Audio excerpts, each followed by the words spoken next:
Okay, so we are live now.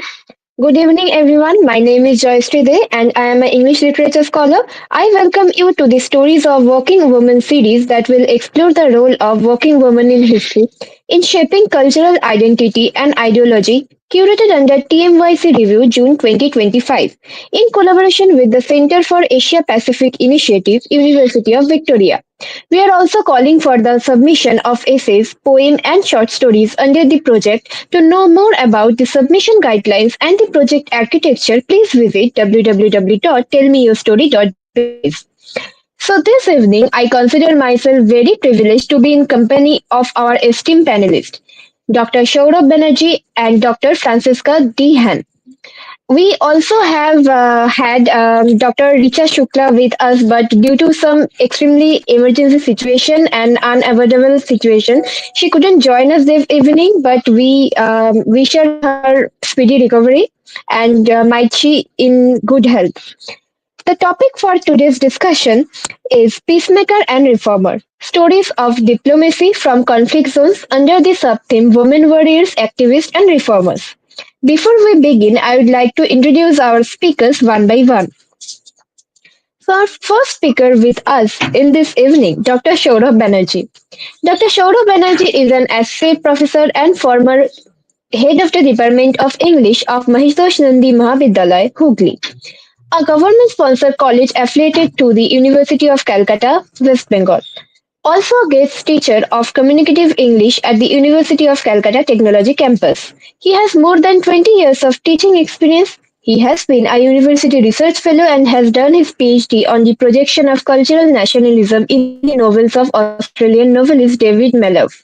He is an education ambassador of the International Organization of Educators and Researchers (INC) Philippines, the series editor of TMYC International Projects and a member of TMYC Review Editorial Board, a member of the International Advisory Board of book series titled Post-Humanities and Citizenship Futures of Rauman and Littlefield, an international editorial board member of Asia Pacific Journal of Advanced Education and Technology.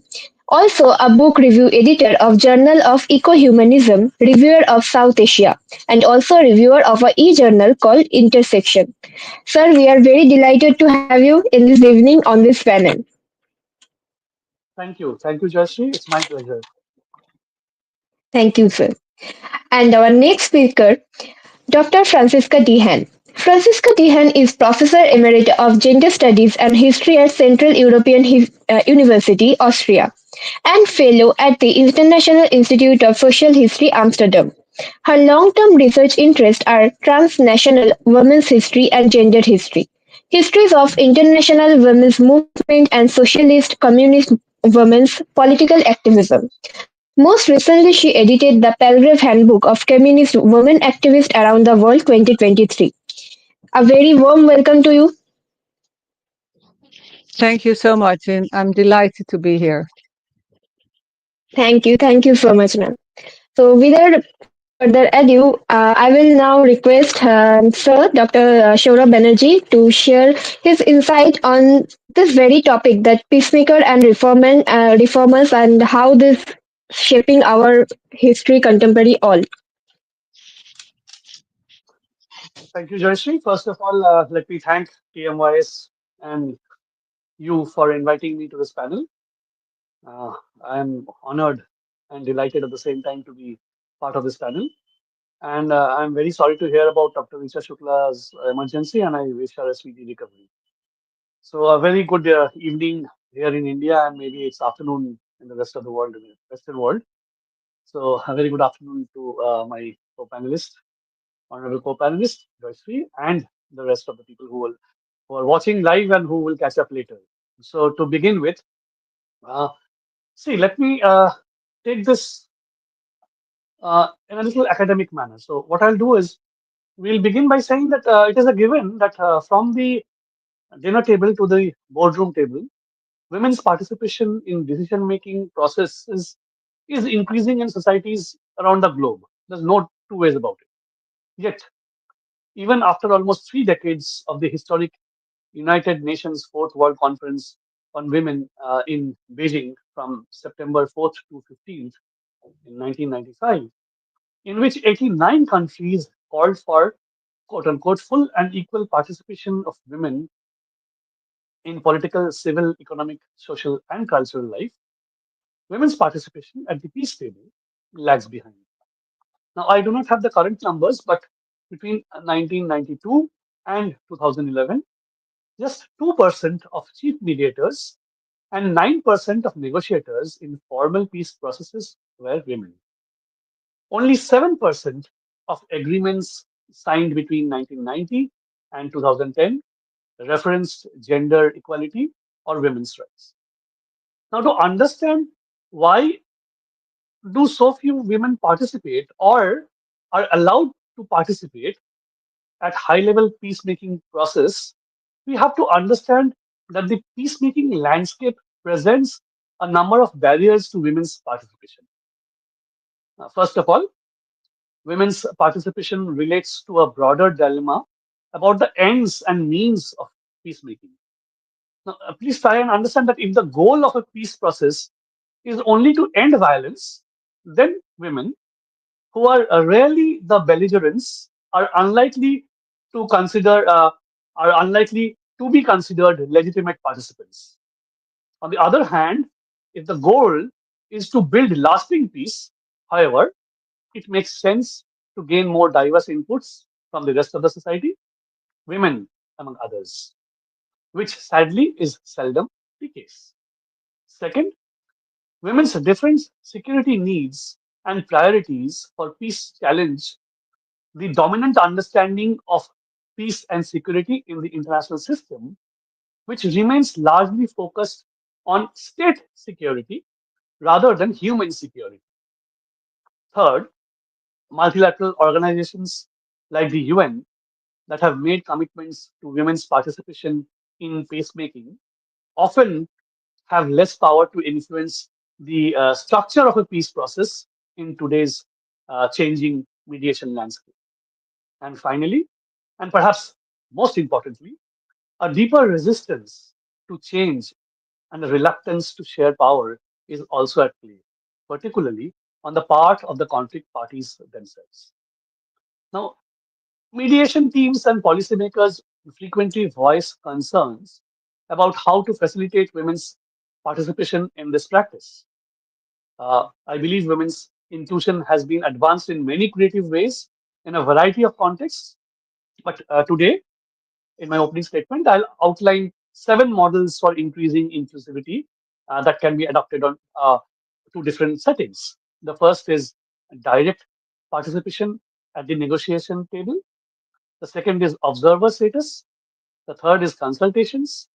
The fourth would be inclusive commissions. The fifth, problem solving workshops. Sixth, public decision making. And seventh, mass action. Now, let me explain a bit. The first, women's direct participation at the negotiation table, whether in official peace talks or in national dialogues, which focus on peacemaking, excuse me, constitution making, or wider institutional reforms, can contribute to a more democratic decision making process by increasing the legitimacy and representativeness of the negotiations.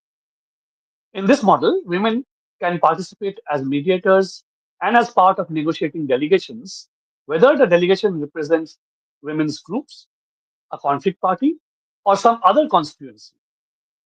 However, we must understand that only a seat at the table does not necessarily mean that individual women will voice concerns and perspectives distinct from those of men. Nonviolent women's groups may be more likely to push for peace at the negotiating tables, and direct representation can grant them a status on a par with the conflict parties and avoid the dangerous precedent associated with only allowing those who take up arms to occupy central positions in the process. As Grasa Machel, co mediator in Kenya in 2008, put it, and I quote, just give me a second. When you give prominence to the warring parties at the expense of consulting and involving the majority of people, you are giving them rights to decide on behalf of the others, in essence, rewarding them for having taken up arms. Unquote. So this was as far as the first point was concerned. The second, observer status. Now, broadening participation in peace negotiations through observer status can allow women to influence the negotiating parties through a more informal mechanism. It also creates a mechanism for selected groups to communicate information about the process to a wider audience. Now, we must recall that during the 2003 Accra Peace Talks on Liberia, the Liberian Bar Association, the Interreligious Council for Liberia, and the Mano River Women's Peace Network played active roles as observers, coordinating effectively with outside groups to hold the negotiating parties accountable and maintain the momentum for a peace agreement. Coming to the third point, consultations. Uh, it is yet another channel for women to influence negotiations without participating directly in the talks and to generate a broader sense of ownership over the peace process among a greater proportion of the society. Consultations are the most common form of broader inclusion across peace processes. In some cases, consultations can be officially endorsed and part of the negotiation architecture. During the UN-led mediation in the peace process in Guatemala from 1994 to 1996, and in Afghanistan in 2001, women played important roles within the official consultative forums. These were set up to facilitate broader participation and gather the opinion of societal and other political actors to enrich the negotiation agenda and at the same time give legitimacy to the talks. The fourth point, inclusive commissions, again, are mostly set up after peace agreements to implement major provisions of the agreements, such as constitutional commissions, transitional justice commissions like truth and reconciliation commissions, and ceasefire monitoring commissions. In a few cases, commissions are also established to prepare for or conduct the peace process, such as the High Commissioner for the Peace Process in Colombia. Alternatively, they are set up as permanent bodies to deal with a crucial outcome of the peace process, such as, if I cite as an example, the Inter-Ethnic Commission in Kyrgyzstan, which had a mandate to prevent and reduce ethnic tensions and injustices. Now, all of these commissions are official bodies that relate to implementing the peace agreement. The inclusivity of these commissions is a crucial precondition for their success. The fifth, high level problem solving workshops bring together representatives close to the leaders of the conflict parties and offer them a space for discussion without the pressure of having to reach an agreement. The workshops are unofficial and are generally not publicized. They can be one off events or may last as long as several years. During the beginning of the inter Congolese political negotiations in the Democratic Republic of Congo, DRC, that is, one such workshop prepared 64 participating women for the direct participation in the inter Congolese dialogue. The workshop was organized and facilitated by the UN Development Fund for Women, UNIFEM, and local NGOs such as the Famous Africa Solidarite, and women as partners for peace in Africa. Sessions were held on gender dimensions of reforms and effective participation in negotiations. The participants agreed on a declaration and plan of action for all women and were able to overcome their differences based on party and ethnic allegiances. Sixth one, public decision making. It usually is in the form of a referenda. It's a powerful tool to get public buy-in for an elite pact while also allowing for the participation of women.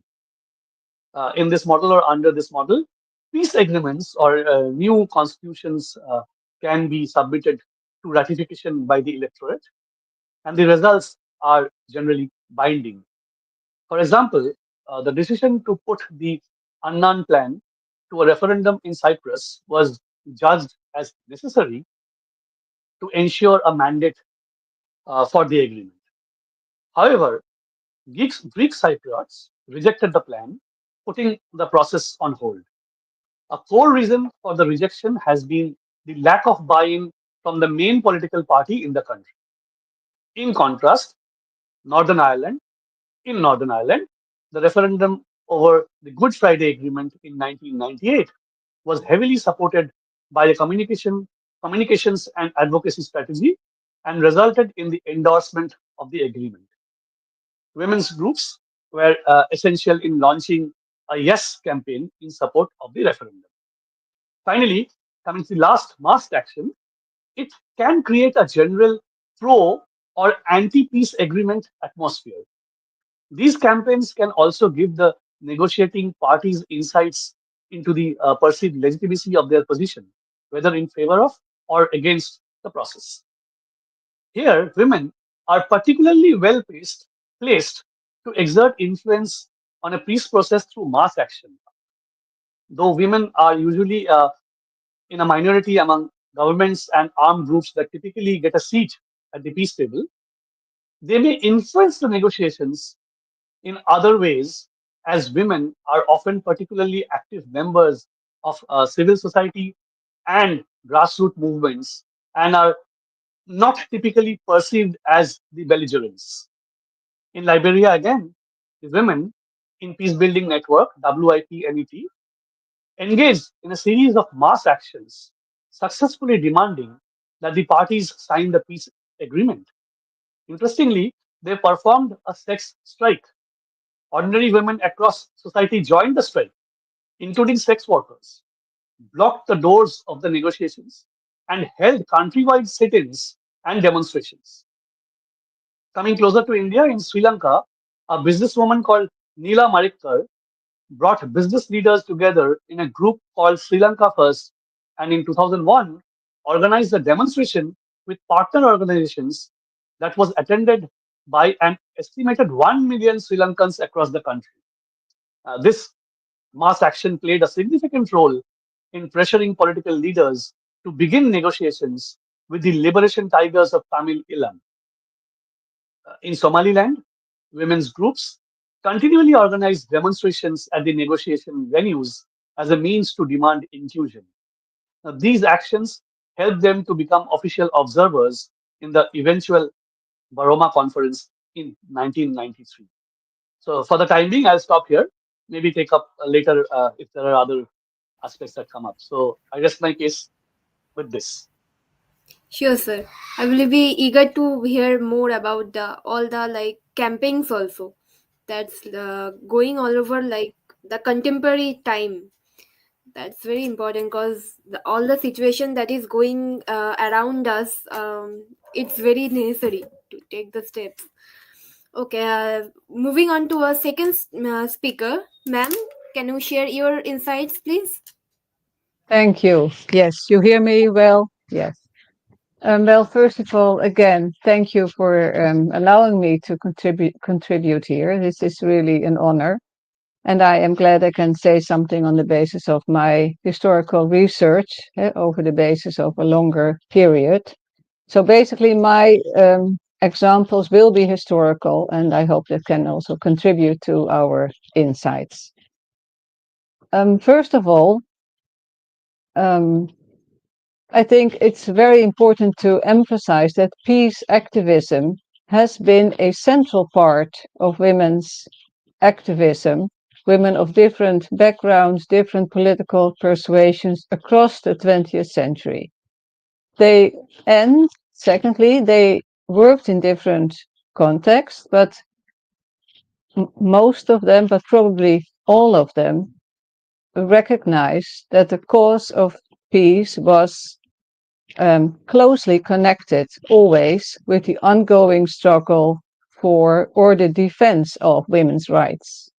So this was always the combination, peace and women's rights in different formats, but still.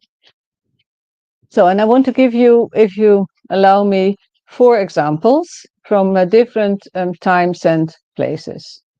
I start with the First World War. So it's a longer historical overview in that sense.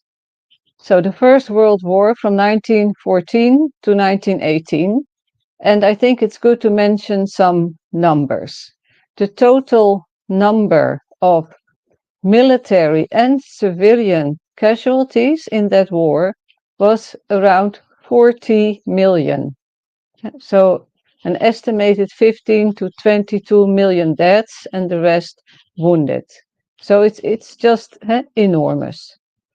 At the time, feminist activists in many Western countries were struggling to get the right to vote, and they were organized in the International Woman Suffrage Alliance. And this, when the war broke out, this alliance included member organizations from different sides in the conflict.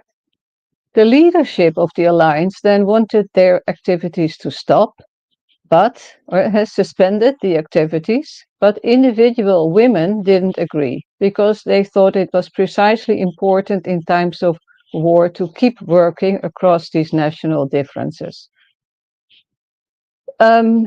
So because of that, in the Netherlands, which is the case because it was a neutral country, a number of women set up an International Congress of Women held in The Hague in April 1915, so called the International Congress of Women in The Hague. And at this Congress, the International Committee of Women for Permanent Peace was set up. And in 1919, this committee was renamed into the Women's International League for Peace and Freedom, or WILP, which still exists and is called the longest living women's peace organization in world history. And the WILP is still very active, also in UN contexts, etc. But first, to go back to 1919 and the Congress and its activities. The women at the Congress decided to send 2 delegations to visit specific European leaders and then President Woodrow Wilson, hoping that they could convince these powerful men to establish a structure by which to achieve neutral mediation. So a structure in which countries could talk with each other rather than fight wars. The American Jane Addams, who had been the Congress president, presented their ideas to President Wilson, and she and other women activists would often point out that at least 6 of President Wilson's famous 14 points in his peace plan after the war, at least 6 of these points, they said, closely resembled their proposals. And this included, importantly, the idea for what became the League of Nations. And the League of Nations was set up to keep the peace between nations and is the forerunner of the United Nations. The second example, and that's just very briefly, is about women's involvement with the League of Nations, and then in particular its disarmament conference that started in 1932. The General Assembly of the League of Nations asked women's organizations, to create support for the upcoming disarmament conference. In response to this request, various international women's organizations set up a Peace and Disarmament Committee of Women's International Organizations, and this committee organized a petition drive for universal disarmament. And the women in these various organizations and countries collected over 9 million signatures from around the world, which were then presented at an official session at the League of Nations. And just to emphasize how impressive this effort was, we need to keep in mind that this is the time before the internet. So to get 9 million signatures from women and men around the world was really a huge effort. They did other things as well in the Peace and Disarmament Committee, but this was the most visible activity. The third example I want to mention is from a very different context, and this is already after the Second World War. And more specifically, it concerns the Korean War, which started in 1950 and ended with a truce in 1953. What happened here was a very unique and important effort that women made, and it concerns a fact-finding mission that the Women's International Democratic Federation organized during the war, 1951. And this happened at the request of two leading North Korean women. So they asked the WIDF to send a group of women so that they could see for themselves what was happening, because this was not known through the Western press to begin with. So what happened is that in May 1951, 21 women from 18 different countries from around the world came to North Korea as the war raged. And these women faced an extremely dangerous situation. The war was going on, and sometimes there were bombs falling around them. But they tried to see and hear as much as possible of what was happening there. And they talked with people, survivors. They took notes and pictures, and they filmed the destruction around them. The women then released their findings in a report called We Accuse, and this report was translated into multiple languages and also then officially submitted to the United Nations. Shortly after the WIDF report was released, the Danish press, one of the participants was a Danish woman, and the Danish press commented that no one in Western countries has had an opportunity to hear the voice of the Korean people until these women returned in their homelands. Unsurprisingly, probably, the United States labeled the report as propaganda, but it was hugely influential, widely read, and therefore the US government was indeed furious. As a result of their, let's say, punishing of the WIDF, this very important international women's organization lost its consultative status at the United Nations, and in some cases, individual committee members of this Korea committee in Western countries, they were prosecuted and lost their jobs. And for many of them, it was a life-changing experience. And it is only in recent years, one could say now that the Cold War is longer behind us, perhaps, that the value of this report is beginning to be seen more objectively, if you like. The fourth example is that of the Vietnamese Nguyen Thi Binh, born in 1927 and famously known to the world as Madame Binh, who was the foreign minister of the Provisional Revolutionary Government of South Vietnam from 1969 until the end of the American-Vietnam War in 1975. She was also vice president of the Vietnam Women's Union, and after the war ended, became the Socialist Republic of Vietnam's education minister, and later its vice president. And what I tell you here about her is from a truly beautiful chapter about Madame Binh in my Palgrave handbook, from which I learned a lot. But this chapter in particular, I recommend. On the morning of January the 27th, 1973, Bin became one of the four and the only woman signatories of the agreements that formally ended the American war in Indochina.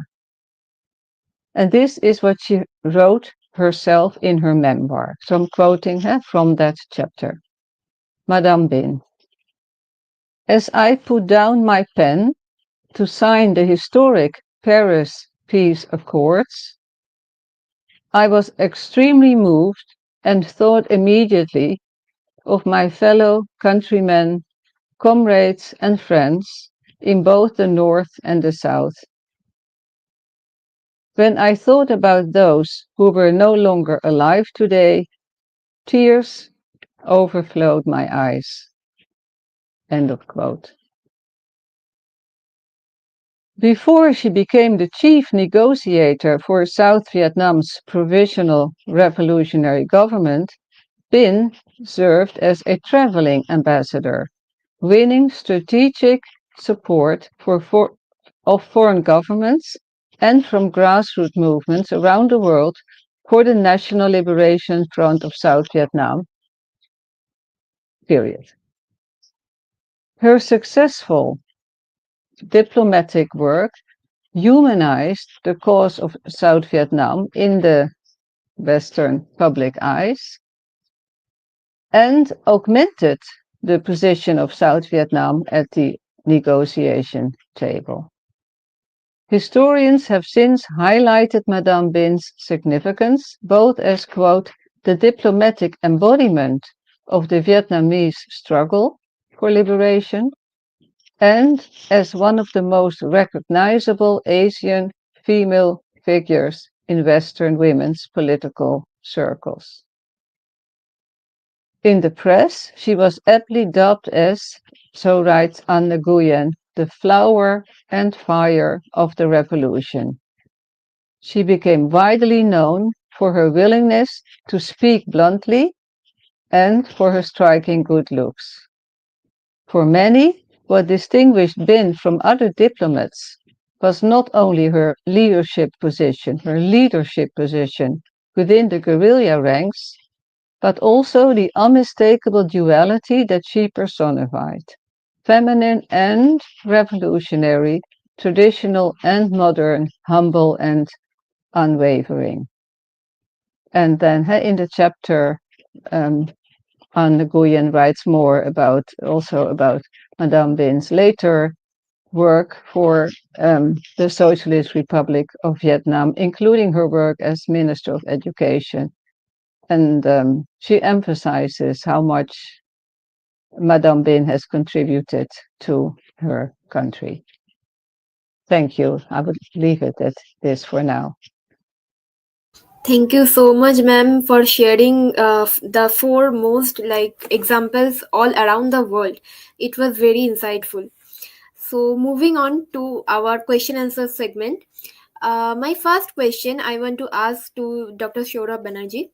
Sir, since you have talked about different nuances of women's role in peacemaking and reformation, in your opening talk, could you give us more example or like couple of such women in their scope of work? Sure. Thank you for your question. So I'll not give you a couple. I'll give you three examples. So three women builders whom we should all know about. The first would be Alokir uh, Malwal. In 2015, she made history as the first woman to sign a peace agreement in South Sudan. In her words, and I quote, being a part of the peace process was a desire and an obligation, a commitment, unquote. Her signature was a milestone that set a precedent for the future women's representation and participation in peace processes in South Sudan. As South Sudan's revitalized peace agreement was adopted in September 2018, Alokir was no longer alone at the signatories' table. She was one of 7 women signatories to the agreement, and 28 women were involved in the negotiations. Aloki's advocacy efforts contributed to the adoption of a 35% quota for women's political representation in the peace agreement, ensuring their access to decision making spaces. Today, she continues to advocate for the agreement's implementation through her role with the revitalized Joint Monitoring and Evaluation Commission, where she co chairs the subcommittee on peace building. She is also, incidentally, chairperson of the South Sudan Civil Society Alliance. The next person would be Anil Beatrice Ipai, who is a Central African Republic parliamentarian. And she had said, and I quote again, it is our right to sit at the decision making tables, not just around them. Unquote. It is a right she has tirelessly fought for, despite threats to her life. As a politician and educator, Beatrice advocates for better governance and particularly women's participation in politics in Central African Republic. Elected several times as a member of parliament to represent Marconda, her constituency and home, she uses her platform to pave the way for more women to follow, identifying an opportunity to transcend ethnic, regionalist, and political differences and to bring women together under a united voice to vote in gender sensitive laws. Beatrice formed the Forum of Women Parliamentarians. As president of the forum, she worked with other women to reform her country's electoral code and adopt a 35% representation quota for women. Following the 2013 coup in the Central African Republic, Beatrice was re-elected and appointed to serve in the transnational government under the leadership of another woman, Catherine Samba Panza. She was again re-elected in 2020. Today, she also serves as the deputy and president of an organization that helps survivors of sexual violence. Beatrice continues to rise to the challenge and encourage women's political participation. Through community sensitization and support to women candidates in the country's recent polls, she has paved and continues to pave the way for women in politics. And finally, my third example would be of Maiga Adiza Mint Muhammad, a native of Timbuktu. Maiga is committed to increasing women's involvement in peace building and politics. She believes that in all conflicts, as is the case, the first victims are women and children. So the involvement of women is necessary in the management of conflicts. Maiga's contributions have been crucial to the peace process in Mali for several years. She was elected as the municipal councillor and deputy mayor of Timbuktu from 2004 to 2009 and made history as the first ever women parliamentarian of Timbuktu. At the Algiers talk in 2015, negotiations which led to the current agreement for peace and reconciliation in Mali, women were not formally invited to participate. But this did not stop determined women like Maigat, a representative for her region, who traveled to the meetings nonetheless. Women pushed their way through barricades, demanding a seat at the table, literally and figuratively, crashing the party in today's language, maybe. So, though signed in 2015, the peace agreement's implementation proved difficult, and women's exclusion from decision making spaces persisted. Women did not gain access to the peace agreement's monitoring committee until 2020, with support from the UN peacekeeping mission in Mali, uh, that's MINUSMA. As of September 2022, thanks to the ongoing efforts of MIGA and other dedicated women peace builders, women accounted for 38% of the monitoring committee's members.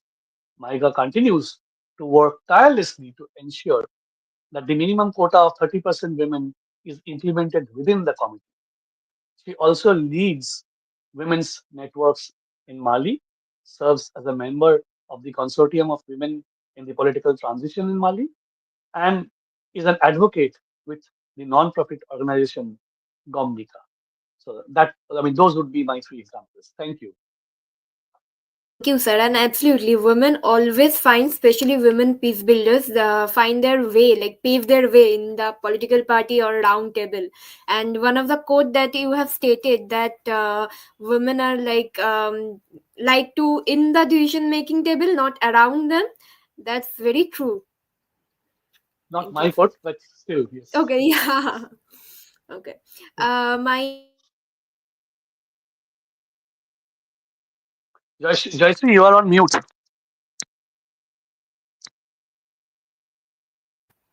Yeah. My second question to Francisca, ma'am. Ma'am, do you see parallels between the work of communist women activists and spiritual reformers on modern activists like Malala, who also navigate ideology divides?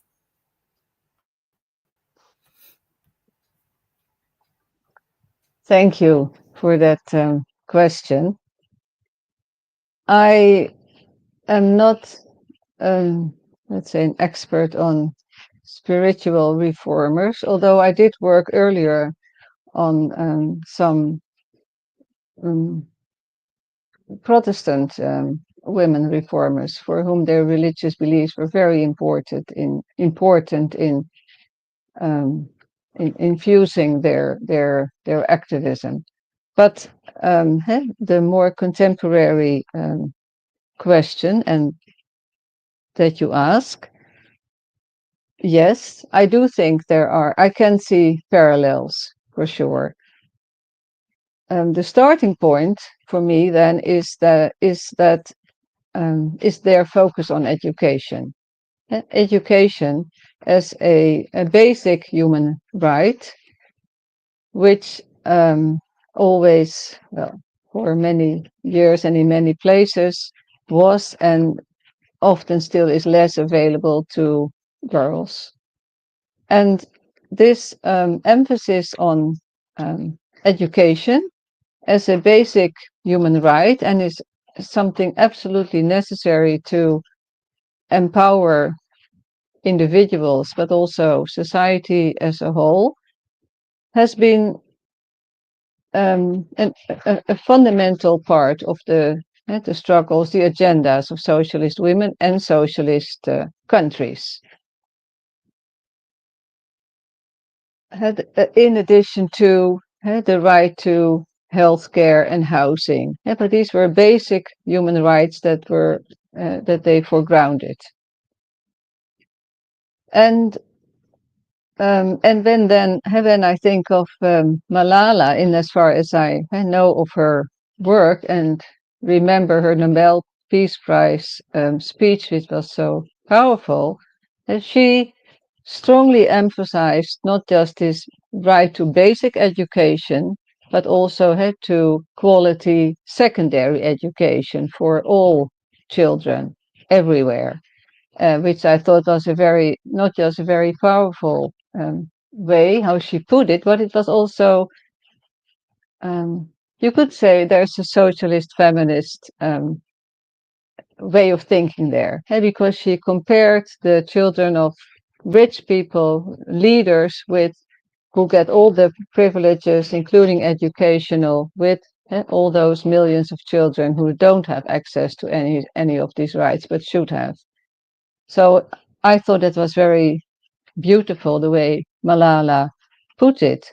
But in terms of acquiring rights or more rights for women and children around the world, the communist women that I have studied have definitely been working across political and ideological divides. They were never just working with each other on an island, but they worked in an the Women's International Democratic Federation together with a whole range of, let's say, progressive women, communist, pro-communist, socialist, left feminist, all sorts of colors of progressive and what I call left feminist thinking.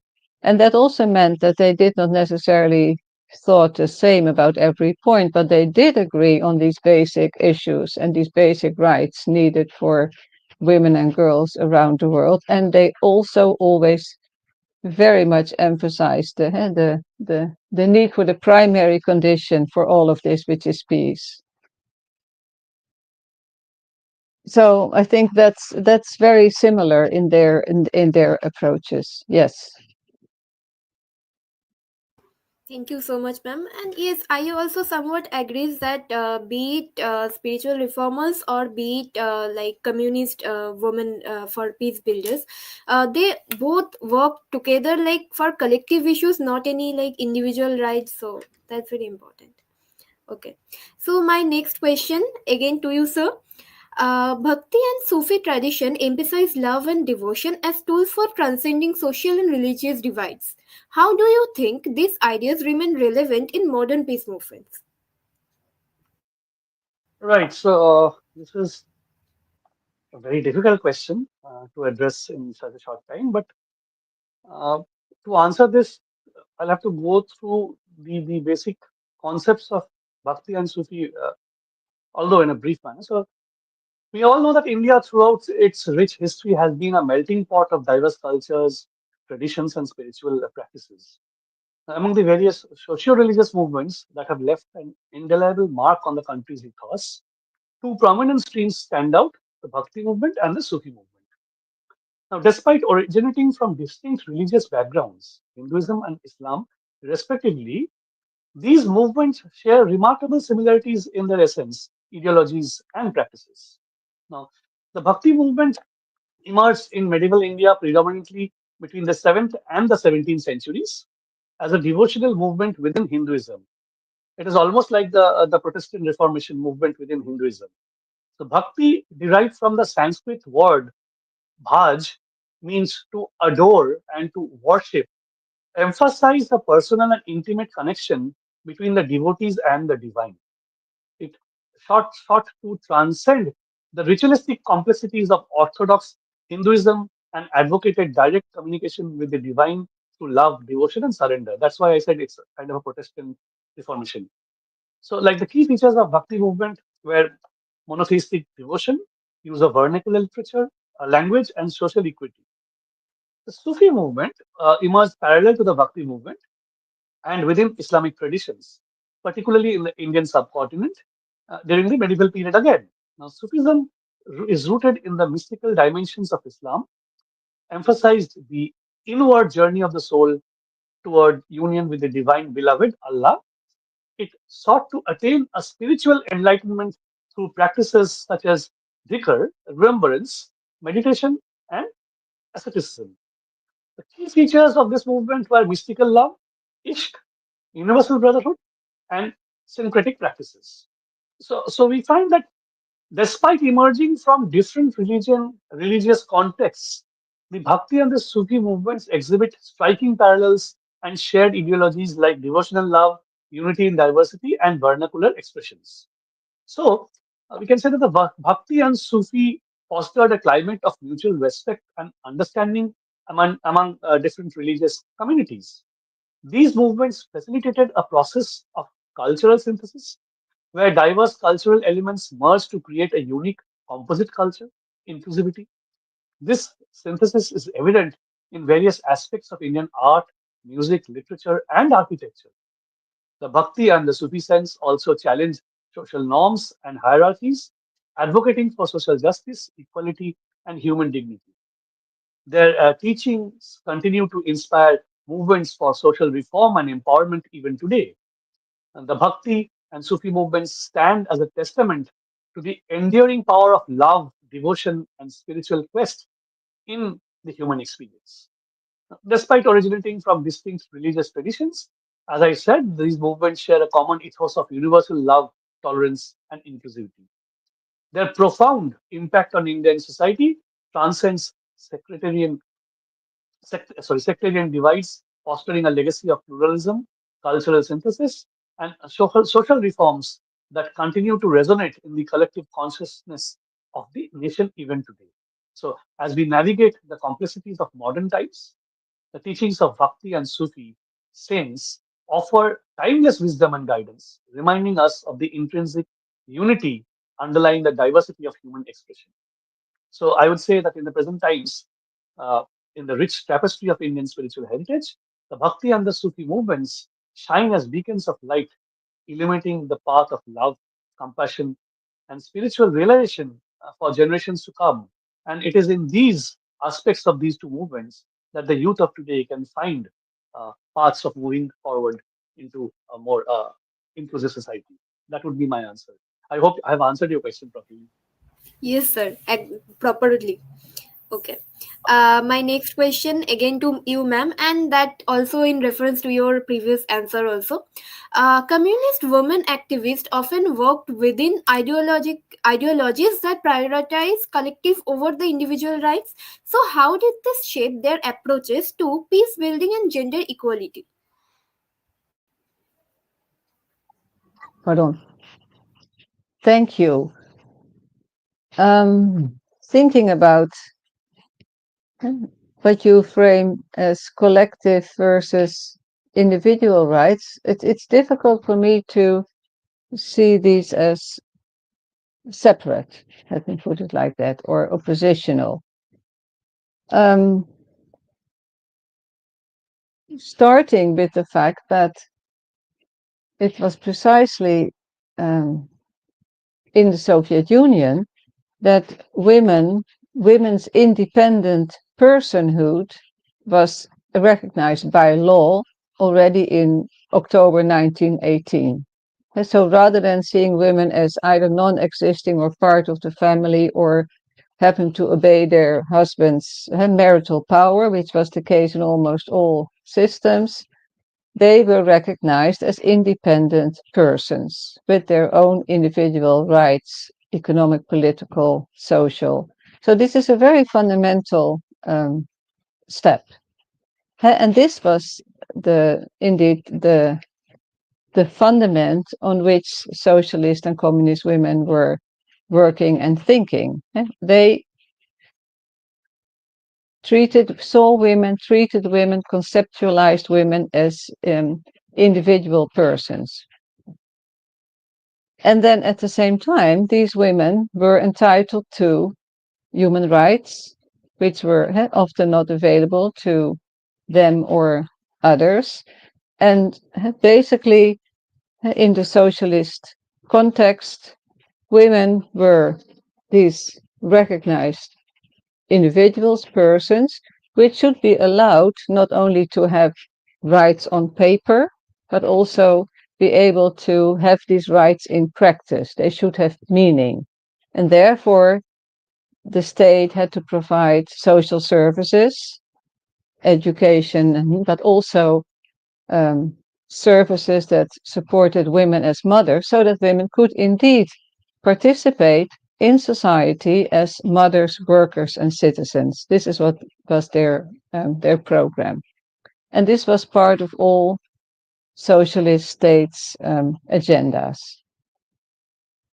So if you then look at the peace activism that many of these women were involved in, either in their own context or through the Women's International Democratic Federation, peace was for them. Peace has been recognized as a collective right. It's not just, it affects the society as a whole, groups as a whole.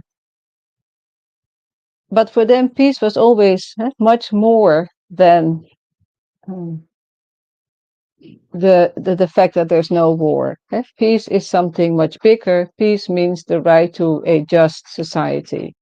And in that sense, their work for a just and peace society meant also always fighting for these other rights that all women, men, and children should have as human beings. Again, the right to education, to a life without violence, but with sufficient means to live, healthcare, all these things.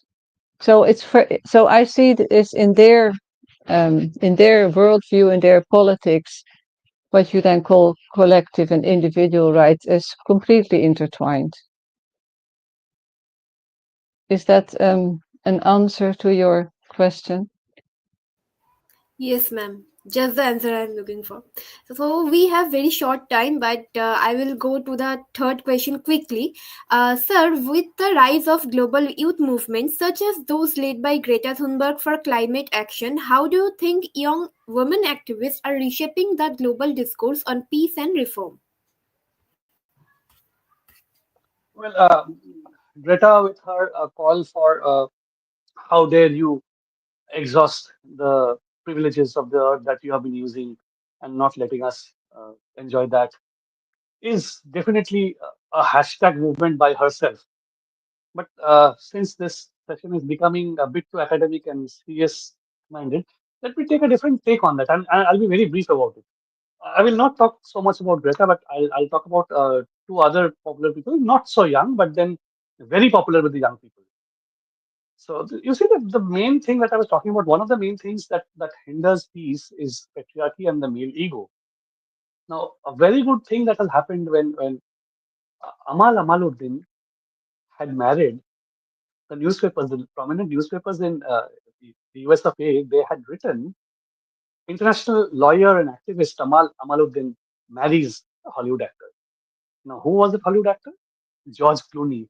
So you see, uh, if you can suppress your ego, I mean, and then move on with that, that accept that someone is greater than you, accept that someone deserves as much prominence or as much attention as you, then there will be peace. In Greta's case is the same thing. And I'll give you one more short example of a very recent case. Uh, if the cell is the smallest unit of life in the human body, so similarly the family is the smallest unit in the society. So keeping peace in the family is very important. And as ma'am was saying a little while ago in her last answer, that peace is not just no war, but then the ability to have all the rights and privileges that are due to a human being. So you see that, like Greta, there's one more woman who has got tremendous attention, and that woman is Camille Vasquez. Who's Camille Vasquez? She was the lawyer who represented Johnny Depp in the Johnny Depp versus Amber Heard divorce case, and I mean other there were other things of domestic violence and all. So she is a peacemaker. She is a peacekeeper in the sense that in that case there was Johnny Depp, there was Amber Heard, and there was even Jason Momoa, all leading Hollywood actors who Jason Momoa had come in as a witness. But despite all that, Camille Vasquez had, I mean, got all the limelight because she had very, what should I say, very diplomatically made peace between these two warring celebrities. Okay, so this is how things should work. That talk about Greta, talk about Amal Amaluddin, talk about Camille Vasquez. The thing is that you should be able to demand, whether you are young or old, it doesn't matter. You should be able to demand what is due to you, and has to be a process to it. There has to be a method to it, and you must make yourself heard, not by shouting, but by putting in the right points forward. So that is how it works. And with this, I rest my case. Thank you, sir. That's a very interesting way of, dealing the question. Thank you for the answer. Okay, my next question again to you, ma'am. Finally, how do you envision the future of feminist peace movement, especially in the face of contemporary global challenges like climate change, inequality, or geopolitical conflicts? Thank you. That is, of course, a very important and difficult question, especially in light of the current political situation. But I wanted to maybe emphasize then two things when I think about this question, which I do very often. The first is that um, although peace activists in the past have not been able to prevent major wars, as we know, it doesn't mean that therefore their activism was then also unimportant. It was very important that they challenged the dominant norms and that they spoke out and um, were active in all sorts of ways to delegitimize wars and to delegitimize all that aggression. And it would be impossible almost for us to think of a world in which there was no protest against war and injustice. So that in itself is of fundamental importance. And then there's also another thing that I think we should keep in mind. We know of a lot of activism, but there's also successes that have been had without us being aware of this.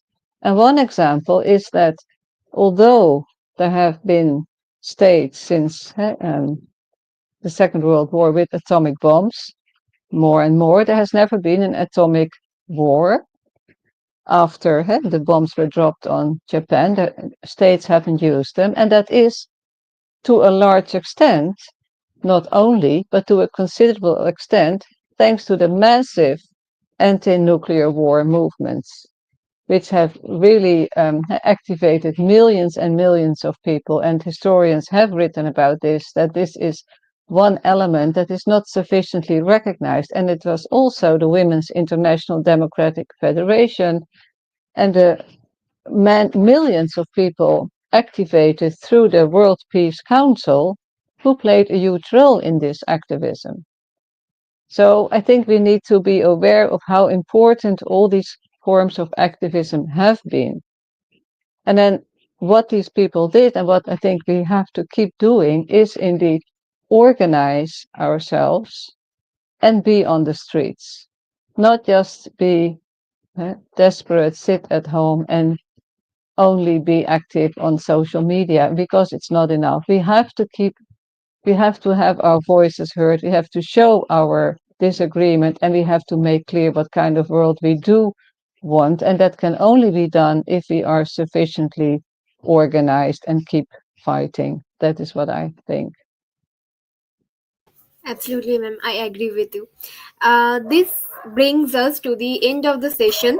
I thank all the panelists, Dr. Sourav Banerjee and Dr. Francisca, again for sharing invaluable perspective on the topic today. This is to remind that we are calling for the submission on working women in history, the details on which can be viewed on www.tellmeyourstory.biz. We will come back to you soon with our next panel discussion on the project. Till then, good night, everyone. Good night and thank you, Joyashree. Thank you, Professor Francisca. It was Thank you, wonderful sir. being on a panel with you. Good night for you, and thank you very much for this opportunity to talk about these fundamentally important